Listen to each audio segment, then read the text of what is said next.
Nirvana y su rotundo éxito mundial y en España han abierto la brecha, era lógico. Ahora la avalancha está servida y grupos nuevos a cada cual más contundente se sucede, convirtiendo a Seattle en una especie de nueva capital del rock. Pearl Jam es la primera banda de esta escena que visita nuestro país, mezclando dureza con viejas influencias.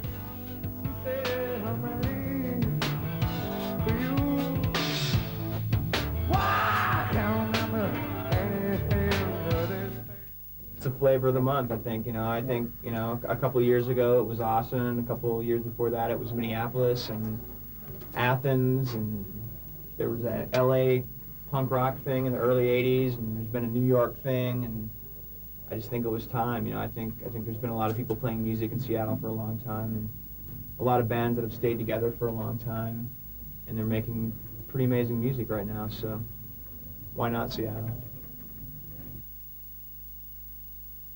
Well, I mean, we're definitely a new band. I mean, all of us have been playing music for our entire lives, but, I mean, this band is definitely really young, and I think that's, to our advantage. I think for the first time in most of our lives, we're playing in a band that we really enjoy playing in, and we're going to be around for a long time, so we're not in any hurry to go anywhere, or we're not in any hurry to be huge or anything like that. We're just going to continue to make music and make records and play shows and have fun and get in little mini arguments with each other and those sorts of things, just be normal people.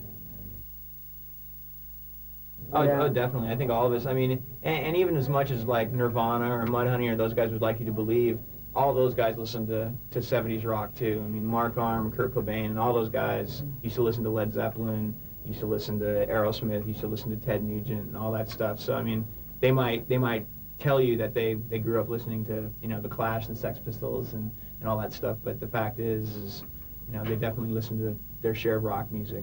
And there was nothing else around in the late 70s, so, I mean, you either listened to rock music or you didn't listen to music, so.